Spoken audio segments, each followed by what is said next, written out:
আসসালামু আলাইকুম। আমার নতুন আরেকটি লাইফস্টাইল ব্লগ ভিডিওতে আপনাদের স্বাগতম।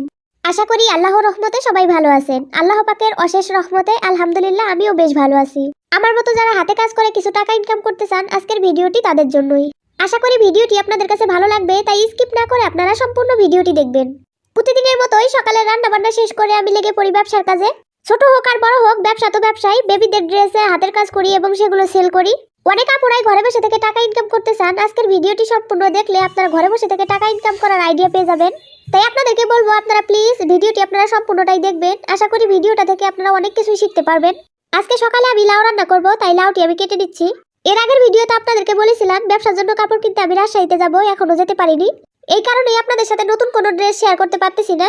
আজকে আমার বেশ কিছু কাজ আছে, তাই ফজরের পরেই আমি রান্না বান্নার কাজ শুরু করে দিয়েছি। অনেক আপুরাই আছেন ঘরে বসে থেকে আপনারা কিছু টাকা ইনকাম করতে চান, তাহলে আপনাদেরকে বলবো বাজার থেকে কিছু কাপড় এনে আপনার হাতের কাজগুলো করা শুরু করে দেন। বর্তমানে হাতের কাজের জামার চাহিদা অনেক বেশি। ব্যবসার জন্য প্রথমেই আপনাকে বেশি টাকা ইনভেস্ট করতে হবে না।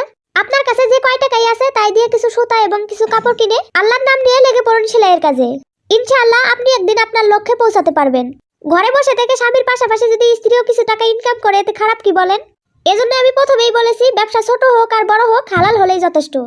আপনি যদি সত্যি ঘরে বসে থেকে কিছু টাকা ইনকাম করতে চান, তাহলে আপনাকে লজ্জা করলে চলবে না। আপনি যদি টুকটাক কিছু হাতের কাজ পারেন, বাকিটা আপনি ইউটিউব দেখেই শিখে ফেলতে পারবেন।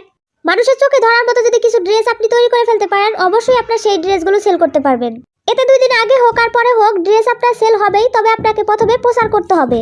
আপনি যে হাতের কাজ জানেন এই বিষয়টি তো কেউ জানে না। আপনি যদি কিছু কিছু ড্রেস তৈরি করতে থাকেন, তাহলে মানুষ জানতে পারবে আপনি হাতের কাজ করেন। যখন মানুষ জানবে যে আপনি হাতের কাজ জানেন, তখন তাদের কোনো ড্রেসের প্রয়োজন হলে অবশ্যই আপনার ওখানে আসবে। আপনি যদি ড্রেসে হাতের কাজ করার জন্য ফুল আঁকতে না পারেন, কয়েকবার চেষ্টা করলেই কিন্তু পেয়ে যাবেন। ফুল আঁকানো বা সেলাই খুব বেশি কিন্তু কঠিন না। বাংলাদেশের সব মেয়েরাই কিন্তু সেলাইয়ের কাজ পারে। যারা পারে না একবার দেখলেই সেলাই করতে পারে। আমি যে ড্রেসগুলো তৈরি করি, হুমায়রা বাবা বসে বসে আয়রন করে দিচ্ছে। হাতের কাজ করার পর কিন্তু প্রত্যেকটি ড্রেসই আয়রন করতে হয়। এতে করে জামা সেলাই করার পর যে জামার যে কুচকানো ভাব থাকে, সেই কুচকানো ভাবটা চলে যায়। আমার ড্রেসগুলো সবসময় ওই আমাকে আয়রন করে দেয়, কারণ আমি আয়রন ভালোভাবে করতে পারি না। যাই হোক, সবশেষে আপনাদেরকে আমি বলবো আপনারা যদি আমার মতো ঘরে বসে থেকে কিছু টাকা ইনকাম করতে চান, অবশ্যই আপনাদের হাতের কাজ শুরু করে দেন। আমি সর্বপ্রথম যখন 4,500 টাকার ড্রেস সেল করে ইনকাম করি, তখন আমার কি যে ভালো লাগছে সেটা আপনাদেরকে আমি বলে বোঝাতে পারবো না। সেই ড্রেসগুলো আমার গ্রামের বাড়িতে আমি সেল করেছিলাম। আপনারা সবাই আমার জন্য দোয়া করবেন, আমি যেন আপনাদের নিয়ে সামনে আরো এগোতে পারি। কিভাবে আমি হাতের কাজগুলো করি সবই আমি আপনাদের সাথে শেয়ার করি। সেই ভিডিওগুলো দেখতে অবশ্যই আমার চ্যানেলটি সাবস্ক্রাইব করে রাখবেন। আমার এই ভিডিওটি আপনাদের কাছে কেমন লাগলো অবশ্যই আমাকে কমেন্ট করে জানাবেন। আর ফেসবুক পেজ থেকে দেখে থাকলে অবশ্যই পেজটি ফলো দিয়ে রাখবেন। আজকে এই পর্যন্তই। সবাই ভালো থাকবেন, সুস্থ থাকবেন। আল্লাহ হাফেজ।